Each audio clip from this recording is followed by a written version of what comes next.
నమస్కారం.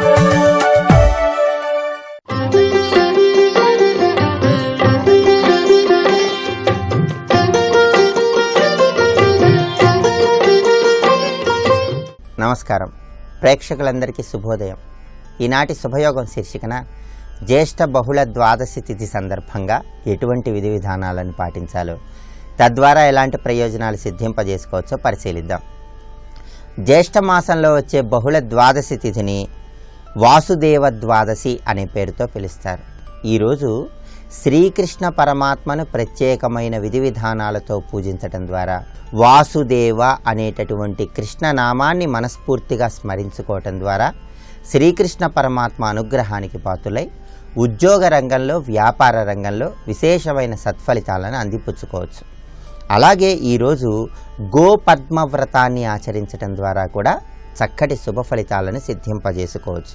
ఈరోజు జ్యేష్ఠ బహుళ ద్వాదశి తిథి సందర్భంగా గోపద్మవ్రతాన్ని ఆచరించే సమయంలో పశువుల కొట్టాన్ని చక్కగా శుభ్రపరిచి అక్కడ బియ్యపు పిండితో 33 పద్మాలున్నటువంటి ముగ్గును వేసి గోమాతను ఆరాధన చేయాలి. గోశాలలో ఈరోజు 33 పద్మాల ముగ్గును వేసిన తర్వాత గోమాతను ప్రత్యేకమైన విధి విధానాలతో పూజించటం ద్వారా, శ్రీకృష్ణ పరమాత్మను ఆరాధన చేయటం ద్వారా చక్కటి సత్ఫలితాలను సిద్ధింపజేసుకోవచ్చు.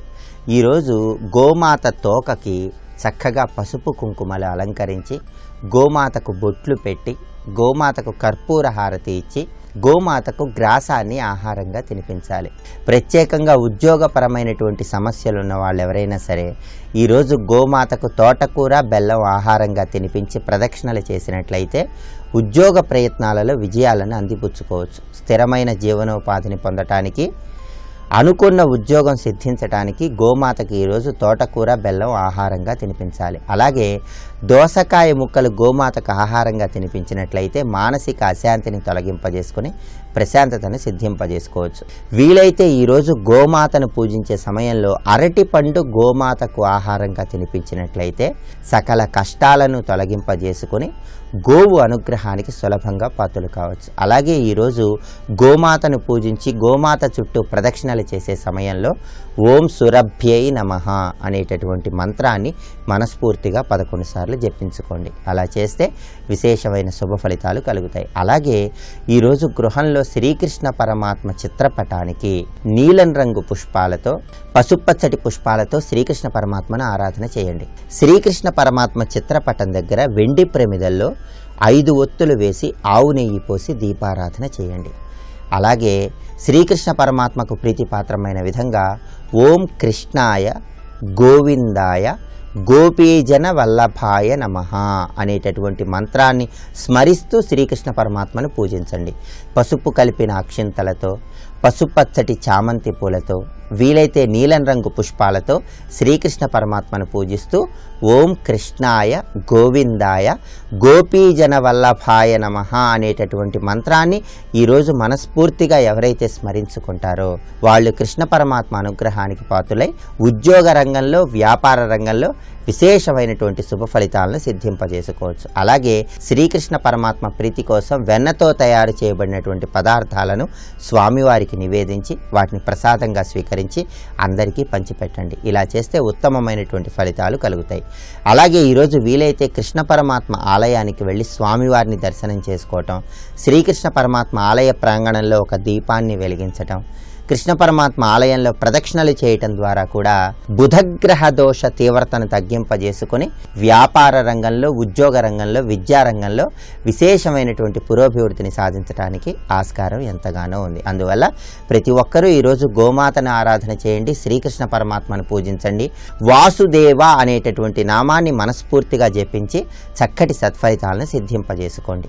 రేపటి శుభయోగం శీర్షికన జ్యేష్ఠ బహుళ త్రయోదశి తిథి సందర్భంగా వటవృక్షాన్ని ఏ విధంగా పూజించాలో, తద్వారా ఎలాంటి ప్రయోజనాలు సిద్ధింపజేసుకోవచ్చో పరిశీలిద్దాం. నమస్కారం.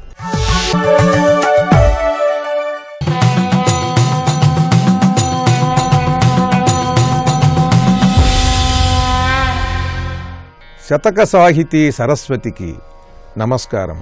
మా ముఖాసాకు గ్రామంబులిమ్మనలేదు, కొంపలు కాల్పింపకూడదంటి కరిహయాదులమేము కాంక్షింపగాలేదు గోవధ మాన్పించి ప్రోగుమంటి మాకు మిమ్ములను సామ్రాజ్యమిమ్మనలేదు జనులను దోపింపజనదటంటి స్వామి మా కొరకేమి కామింపగాలేదు క్షితిలోన ప్రజల రక్షింపమంటి చల్లగిని పదసేవలు చేయు మాకు వేరే కోరికలేటికి వెన్నగలుగా అహహ నేతికి ఏటికి అంగలార్చ వైరి హరరంహ సింహాద్రి నారసింహ.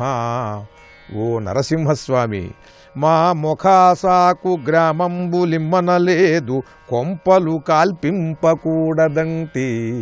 నిన్నొచ్చి నేను ఏమడిగానయ్యా? గ్రామాలేమన్నా ఇమ్మని అడిగామా? కొంపలు కాల్పింపకూడదంటి. ఈ విదేశీయులు ఇళ్లన్నీ దోచుకుంటూ కాల్చివేస్తున్నారు. ఈ కొంపలు కాల్చకుండా ఉంటే చాలు, వాళ్ళు ఏ దారుణాలు చెయ్యకుండా ఉంటే చాలు. కనీసం అది చెయ్యవయ్యా, మాకేమీ గ్రామాలక్కరలేదు. కరిహయాదులమేము కాంక్షింపగాలేదు గోవధమ అన్పించి ప్రోగుమంటి. ఏనుగులు గుర్రాలు ఇమ్మని నిన్ను అడగటం లేదయ్యా, గోవధ చేస్తున్నారు దారుణంగా. నీ గోశాలలోనే పడి ఆ గోవధని మాన్పించు చాలు అని అడుగుతున్నాను.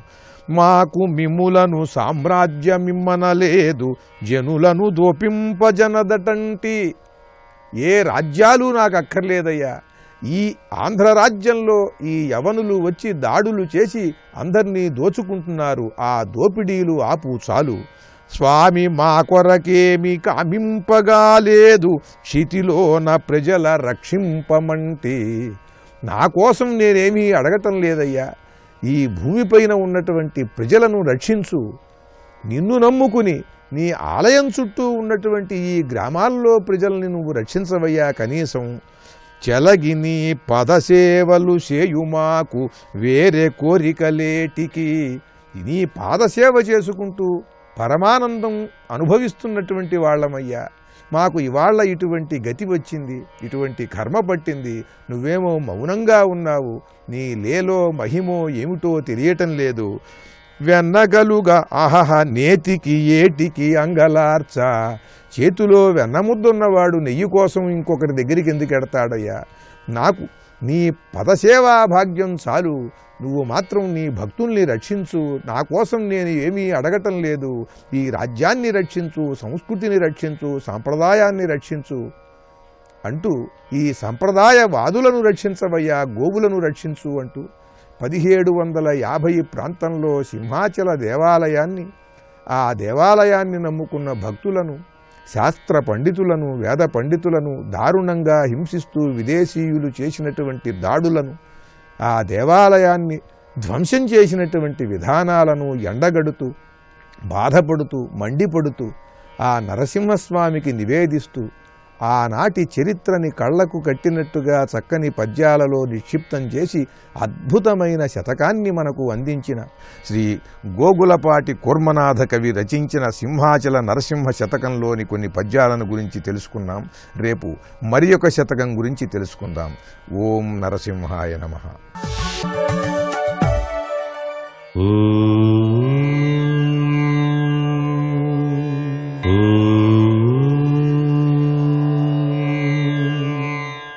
ఓం నమో నారాయణాయ. ఓం నమః శివాయ. శ్రీమాత్రే నమః. ఈరోజు ద్వాదశి. ఏకాదశి ఉపవాసం అనంతరం ద్వాదశి నాడు సకల ముక్కోటి దేవతా స్వరూపిణి అయినటువంటి గోమాతను ఆరాధన చేయటం, ద్వాదశి పారణ చేసి భోజనం స్వీకరించటం ఆరోగ్యప్రదమైన జీవితానికి నాంది పలుకుతుంది. అంతేకాదు ఈరోజు బుధవారం కాబట్టి ఆ గణేశుని సర్వ పనులు కూడా నిర్విఘ్నంగా నెరవేర్చుకోవడానికి వీలుగా వక్రతుండాయ హుం అనేటువంటి మంత్రాన్ని కూడా ధ్యానం చేయాలి. ఈ వక్రతుండాయ హుం అనేటువంటి మంత్రంలో దాగిన పరమార్థం చాలా విశేషం.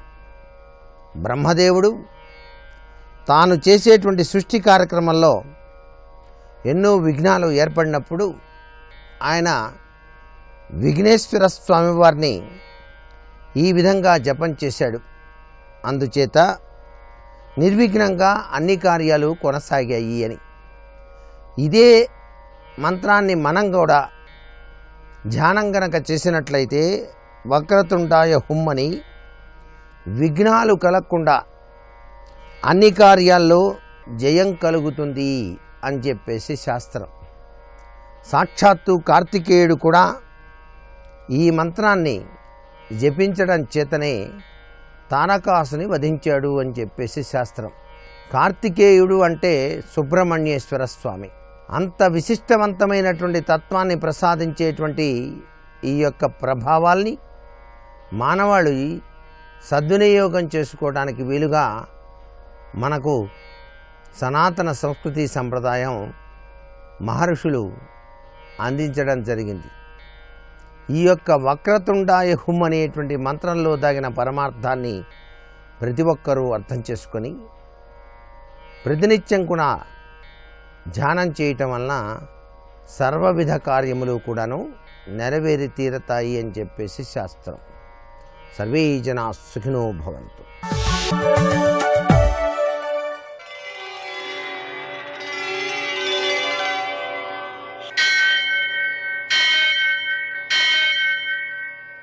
సహస్రశీరుషం దేవం విశ్వాక్షం విశ్వశంభువం విశ్వం నారాయణం దేవమక్షరం పరమం పదం విశ్వతః పరమాం నిత్యం విశ్వం నారాయణగుం హరిం విశ్వమేవేదం పురుషస్తద్విశ్వముపజీవతి పతిం విశ్వస్యాత్మేశ్వరం శాశ్వతం శివమచ్యుతం నారాయణం మహాజ్ఞేయం విశ్వాత్మానం పరాయణం.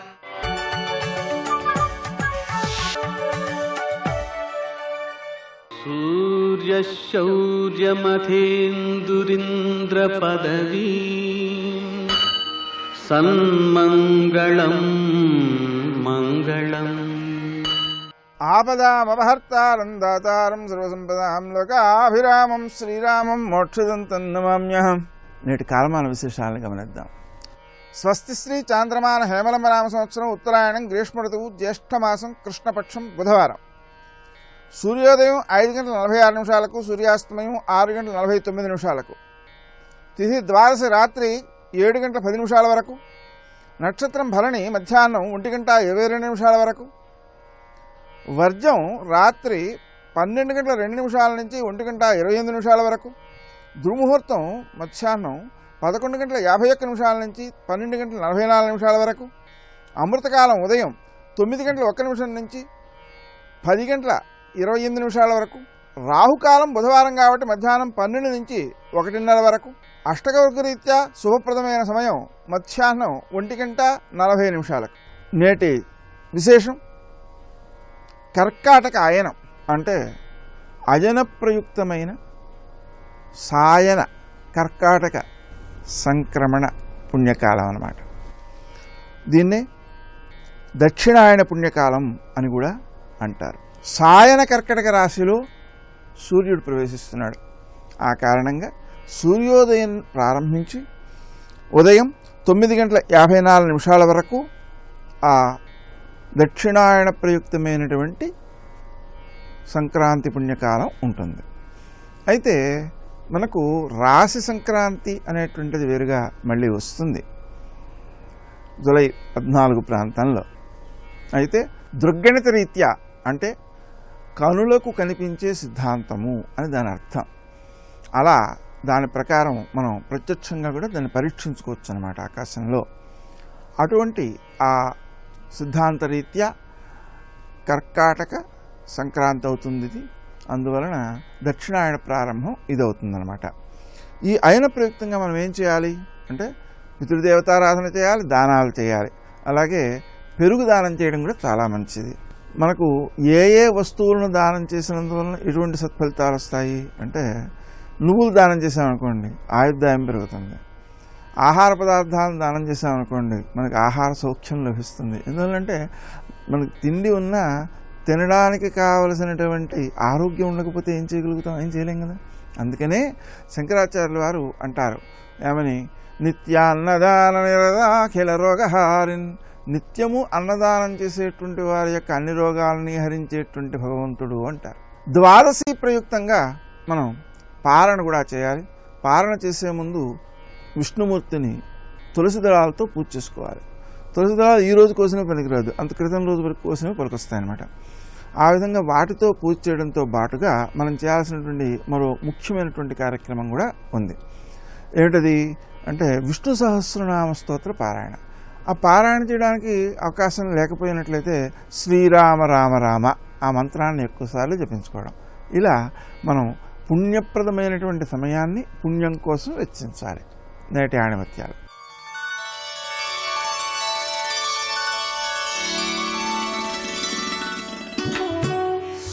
భగవంతుని దివ్యనామం అఖండ శక్తివంతం. కానీ భక్తి లేకుండా కేవలం భగవన్నామస్మరణ వల్ల లాభమేమిటి? భక్తితో భగవంతుణ్ణి స్మరిస్తే సమస్త పాపాలు పోతాయి. మనసు చెప్పినవన్నీ తిని అనారోగ్యంతో మందులు వాడే బదులు శరీరం చెప్పినట్టు విని ఆరోగ్యంగా ఉండడమే మేలు. ప్రాతస్మరామి లలితావదనారవిందం బింబాధరం పృథులమౌక్తికశోభినాసం ఆకర్ణదీర్ఘనయనం మణికుండలాఢ్యం మందస్మితం మృదుమదోజ్వల పాదదేశం శమిత జడిమారంభా కంపా తటీనికటేచరీ నిహత దురిత స్తోమా సోమార్ధముద్రిత కుంతల ఫలిత సుమనో వాంఛా పాంచాయుధీ పరదేవత సఫలయతు మే నేత్రే గోత్రేశ్వర ప్రియనందిని. ఆ చమత్కారం ఇందులో గోత్రేశ్వర, గోత్రము అంటే పర్వతం అని అర్థం, గోత్రేశ్వరం అంటే పర్వతరాజు. పర్వతరాజు యొక్క ప్రియనందిని అంటే ప్రియమైన పుత్రిక. ఓ పర్వతరాజపుత్రి అమ్మ పార్వతీ, మే నేత్రే సఫలయతు, నా నేత్రములు సఫలమగుగాక అంటే అర్థం ఏంటి? నేత్రాలకి సాఫల్యం ఎప్పుడు? అమ్మని చూసినప్పుడే. అందుకే కాంచీపురానికి వెళ్ళి అమ్మని కళ్ళారా చూసినప్పుడే ఈ కళ్ళు ఉన్నందుకు అది ఫలితం అండి. కళ్ళంటూ ఉంటే చూస్తే యోగీశ్వరుని చూడాలి లేదా దేవతని చూడాలి. అందుకే అక్షణ్వతాం ఫలమిదం నపరం విదామ అన్నారు గోపికలు కృష్ణ పరమాత్మని చూసి. కళ్ళున్నందుకు ఇదే ఫలితం. ఏమిటి? పరమాత్మని చూసాం. అదే ఇక్కడ సఫలయతుమే నేత్రే గోత్రేశ్వర ప్రియనందిని, నా కళ్ళు సఫలముగుగాక అంటే నిన్ను చూడాలి. మరి నువ్వెవరమ్మా? శమిత జడిమా ఆరంభ. ఏం అద్భుతమైన శబ్దం చూడండి. జడిమా ఆరంభ శమిత, 3 శబ్దములు ఉన్నాయి ఇక్కడ. అంటే జడత్వముని ఆరంభంలోనూ తెంచేస్తుందిట. అంటే జడత్వం అంటే అజ్ఞానం, అజ్ఞానాన్ని ఆరంభంలోనే తెంచుతున్నది. అలా తెంచే వస్తువు ఎక్కడుంది? కంపాతటీ నికటేచరే. కంపాతటి అంటే కంపా నది తీరంలో ఉన్నది. నిహిత దురితస్తోమ, జడత్వాన్ని పోగొట్టే వస్తువు. రెండవది దురితస్తోమ అంటే పాప సమూహాన్ని తొలగించేది. సోమార్ధముద్రిత కుంతల. ఇక్కడి శ్లోకంలో మొదటి పార్ట్లన్నీ కూడా ఫలాలు చెప్తాయండి, రెండవ పార్ట్ అంతా రూపం చూపిస్తుంది. ఇది శ్లోక నిర్మాణంలో ఉన్న గొప్పతనం. ఎన్ని అందాలు చూపించవచ్చు ఒక్కొక్క శ్లోకంలో. శమిత జడిమారంభ ఫలం, రూపం కంపాతటీ నికటేచరే. అలాగే రెండవ వాక్యంలో నిహిత దురితస్తోమ, నిహత దురితస్తోమ ఇది ఫలం అంటే పాపములను పోగొట్టున్నది. రూపం సోమార్ధముద్రిత కుంతలా, చంద్రలేఖని ధరించినటువంటి సిగతో ఉన్న తల్లి. ఫలిత సుమనోవాంఛా మూడో వాక్యం అంటే సుమనస్సుల కోరికల్ని తీర్చున్నది అన్నారు. ఇది చాలా గొప్ప మాట వేసాడండి ఇక్కడ. సుమనస్సుల కోరికలు తీరుస్తుంది. సుమనస్సులు అంటే దేవతలు, సుమనస్సు అంటే దేవతలు, దేవతల కోరికలు తీర్చుతుంది. దేవకార్య సముజ్జత అంతే కదండి. దేవకార్యం ఏంటి? లోకరక్షణ. అందుకే దేవతల కోరిక తీర్చుంది. దేవతలు వాళ్ళ కోసం అడగరండి, లోకరక్షణ కోసం అడుగుతారు. అందుకే దేవతల కోరికలు తీర్చుతుంది.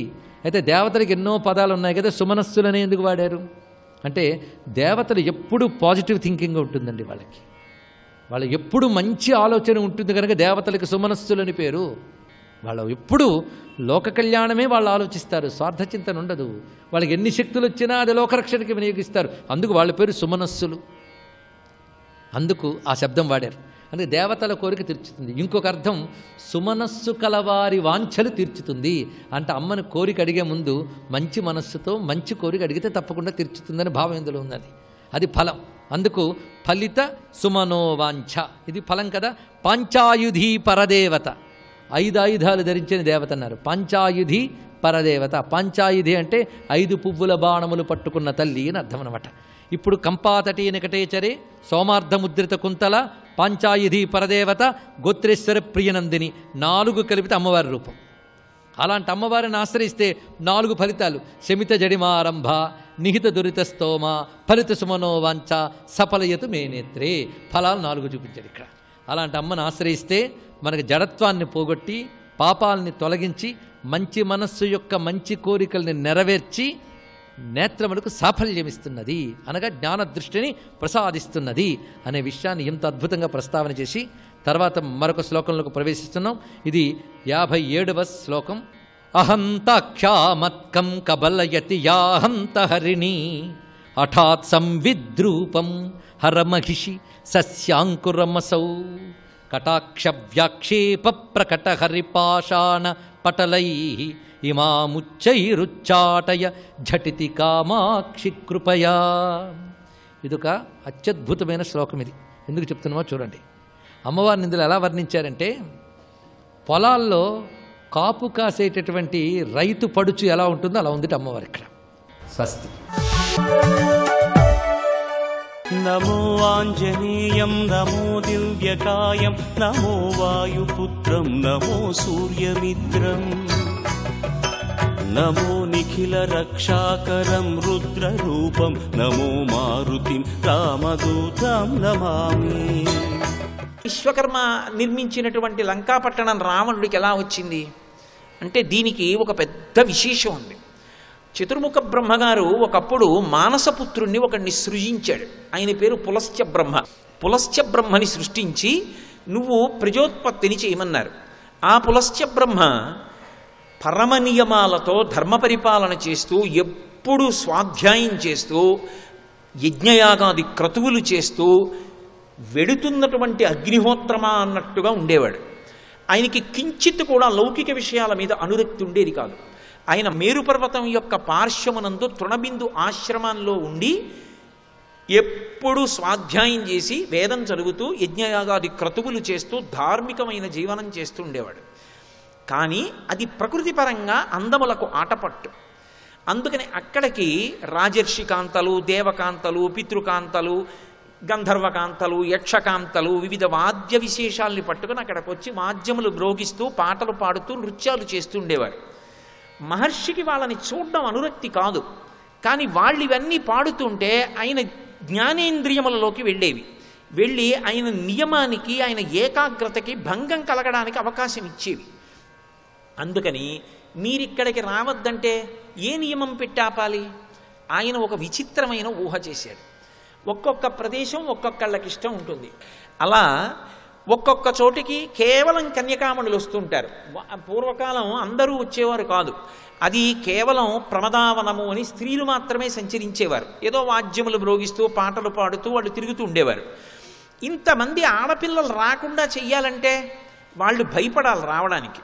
అందుకే మహర్షి ఒక నియమం పెట్టారు. ఇక్కడికి వచ్చి ఎవరైనా పాటలు పాడినా, ఎవరైనా వాద్యం చేసినా, ఒకవేళ ఏమీ చేయకుండా తిరుగుతున్నా పొరపాటున కానీ గ్రహపాటున కానీ నా కంట పడితే చాలు, నేను చూడాలని చూడక్కర్లేదు, నేను తిరుగుతూ ఉండగా నా కళ్ళల్లో వాళ్ళు పడేటట్టుగా తిరిగితే, నేను పొరపాటునైనా ఇలా కానీ చూస్తే వాళ్ళు గర్భం ధరిస్తారన్నారు. ఏ కన్నెపిల్ల వస్తుంది అక్కడికి?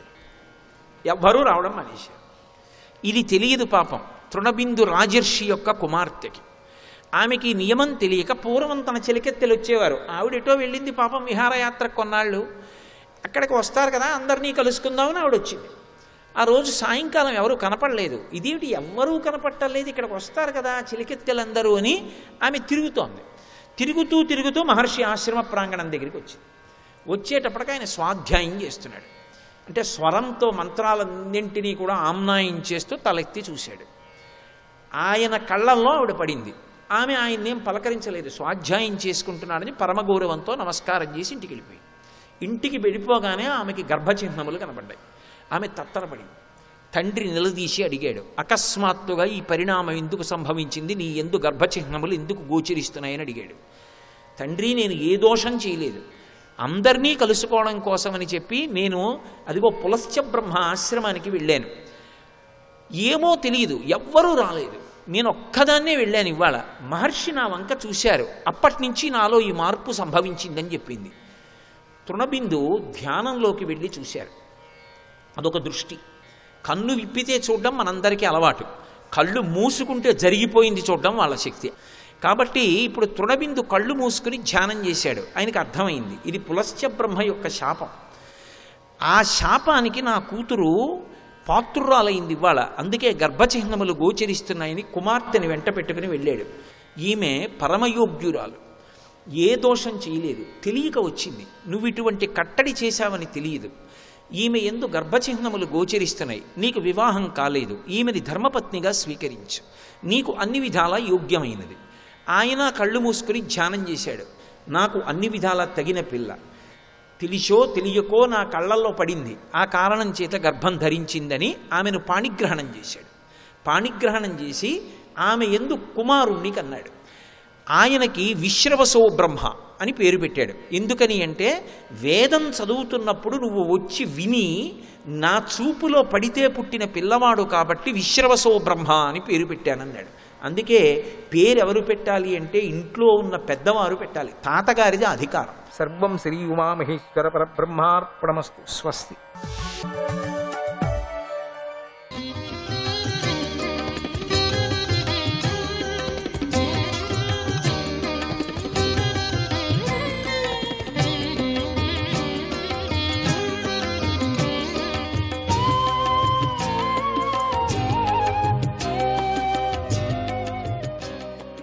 అదోక్షజాయ నమః.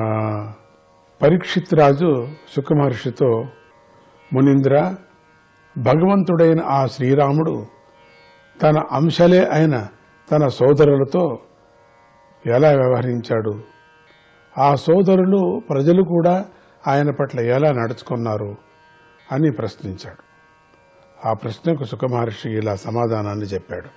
రాజా, పట్టాభిషేకమైన తరువాత ముల్లోకాలకు ప్రభువైన శ్రీరాముడు తన సోదరులందరినీ దిగ్విజయ యాత్ర చేయమని ఆజ్ఞాపించాడు. ఆయన ప్రజలకు దర్శనమిస్తూ తన సోదరులతో కలిసి అయోధ్య నగరాన్ని దర్శించాడు. అయోధ్యలోని రాజమార్గాలు గంధ జలాలతోనూ ఏనుగుల మద జలాలతోనూ తడిసి ఉండేవి. తన ప్రభువు తనను పాలిస్తున్నాడని ఆ నగరం ఎంతో సంతోషించిన యువతిలాగా ఉండేది. ఆ నగరంలోని పురజనులు రాజమార్గంలో అక్కడక్కడ పూజా ద్రవ్యాలు పట్టుకొని శ్రీరాముణ్ణి సమీపించి ఇలా కోరుకునేవారు. ఓ దేవా, నువ్వు పూర్వం వారాహ అవతారంలో ఉద్ధరించిన ఈ భూమండలాన్ని రక్షిస్తూ ఉండు అంటూ శుభాన్ని కోరుతూ ఉండేవారు. శ్రీరాముడు పట్టాభిషేకం చేసుకున్నాడు. చాలా కాలం గడిచింది. ప్రజలకు ఆయనను చూడాలనే కోరిక కలిగింది. స్త్రీలు పురుషులు ఇళ్లను విడిచిపెట్టి వచ్చి భవనాలపైకి ఎక్కారు. పద్మాల వంటి కన్నులు గల శ్రీరాముణ్ణి చూసి ఆయనపై పూలవాన కురిపించారు. వారు ఆయనను ఎంతగా చూసినా వారి కళ్లకు తృప్తి కలగలేదు.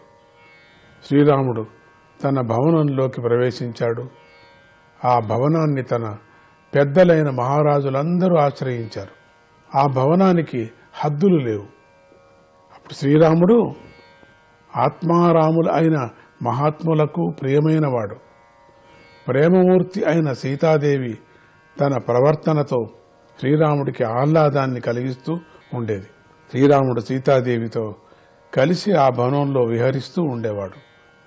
మానవుల చేత ధ్యానించబడే చిగుళ్ల వంటి పాదాలు కలిగిన శ్రీరాముడు ధర్మానికి లోటు రాకుండా అనుకూలమైన కాలంలో అనేక సంవత్సరాల పాటు భోగాలను కూడా అనుభవించాడు. ఈ భవనం యొక్క వర్ణన, ఆ ఊరు యొక్క వర్ణన ఎంత అందంగా ఉంది. అసలు ఇటువంటిది కలవరింపులు కూడా మనకు వస్తుందా? అటువంటి భవనం చెప్పుకున్నా చాలు, మనం దాని యొక్క అందం చెప్పుకుంటే చాలు. మనం ఇంతటితో 9వ స్కందంలో 11వ అధ్యాయం సమాప్తమవుతుంది. ఇక 12వ అధ్యాయం. ఈ అధ్యాయంలో శ్రీరాముడి తర్వాత రఘువంశరాజుల యొక్క చరిత్ర చెప్పబడింది.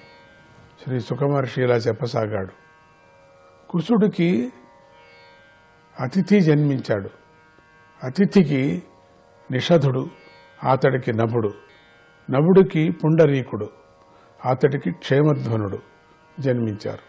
క్షేమధ్వనుడికి దేవానీకుడు, అతడికి అనీహుడు, అనీహుడికి పారియాత్రుడు, అతడికి బలస్థలుడు, బలస్థలుడికి వజ్రనాభుడు జన్మించారు. పేర్లలోనే ఉంది వాడి గుణమంతా కూడా. అసలు పేరు చెప్తే చాలు వాడి అడ్రస్ అంతా మొత్తం చెప్పేసేయచ్చు, అట్లా ఉండేవి. వజ్రనాభుడికి కకర్ణుడు, కకర్ణుడికి విద్రుతి, విద్రుతికి హిరణ్యనాభుడు జన్మించారు. హిరణ్యనాభుడు జైమిని మహర్షి యొక్క శిష్యుడు, యోగి అని ప్రసిద్ధికి ఎక్కాడు. ఆయన వద్ద కోసల దేశంలో నివసిస్తున్న యాజ్ఞవల్క మహర్షి వచ్చి ఆధ్యాత్మ యోగాన్ని నేర్చుకున్నాడు. ఆ యోగము సాధకుడికి గొప్ప అభివృద్ధిని కలిగిస్తుంది. హృదయంలోని అజ్ఞానమనే ముడిని తొలగిస్తుంది. ఆ హిరణ్యనాభుడికి పుష్యుడు, అతడికి ధ్రువసంధి, అతడికి సుదర్శనుడు, అతడికి అగ్నివరుణుడు, అగ్నివరుణుడికి శీఘ్రుడు, అతడికి మరువు జన్మించారు. ఆ మరువు యోగంతో మృత్యువుని జయించాడు అటువంటి వాడు. ఇప్పుడు ఆ మరువు కలాపం అనే గ్రామంలో నివసిస్తూ ఉన్నాడు. ఆయన కలియుగంలో అంతమైపోయిన సూర్యవంశాన్ని మళ్లీ విస్తరించేటట్లు చేస్తాడు. ఆ మరువుకు ప్రశుశ్రుతుడు జన్మించాడు. అతడికి సంధి, సంధికి అమర్షణుడు, అతడికి మహాస్వాంతుడు, అతడికి విశ్వసాహుడు జన్మించారు. అతడికి ప్రసేనజిత్తు, ప్రసేనజిత్తుకు తక్షకుడు, తక్షకుడికి బృహద్వలుడు జన్మించారు. బృహద్వలుడిని నీ తండ్రి అయినటువంటి అభిమన్యుడు మహాభారత యుద్ధంలో సంహరించేశాడు, సంచరించి సంహరించేశాడు. వీరందరూ గడిచిపోయిన ఇక్ష్వాకు వంశపు రాజులు. ఇప్పుడు రాబోయే రాజుల గురించి చెబుతున్నాను విను. బృహద్వలుడికి బృహద్వరుడు జన్మించాడు. అతడు గొప్ప కీర్తి కలవాడవుతాడు. ఆ బృహద్వరుణుడికి ఉరుక్రియుడు, అతడికి వత్సవృద్ధుడు, అతడికి ప్రతివ్యోముడు, అతడికి భానుడు, భానుడికి దివాకుడు జన్మిస్తారు. దివాకుడు సేనాధిపతిగా ఉంటారు. ఆ దివాకుడికి సహదేవుడు, అతడికి బృహదశస్సుడు, అతడికి భానుమంతుడు, భానుమంతుడికి ప్రతికాశ్వుడు, ప్రతికాశ్వుడికి సుప్రతీకుడు, సుప్రతీకుడికి మరుదేవుడు, అతడికి సురక్షత్రుడు, అతడికి పుష్కరుడు, ఆ పుష్కరుడికి అంతరిక్షుడు, అంతరిక్షుడికి సుతపసుడు, ఆ సుతపసుడికి అమిత్రజిత్తు జన్మించారు. అమిత్రజిత్తుకు బృహద్రాజు, అతడికి బరిహి, బరిహికి కృతసంజ్ఞుడు, అతడికి రణంజయుడు, అతడి సంజయుడు. ఇట్లా కలుపుకొని వస్తున్నారు, కలుగుతారు. నారాయణ నారాయణ నారాయణ.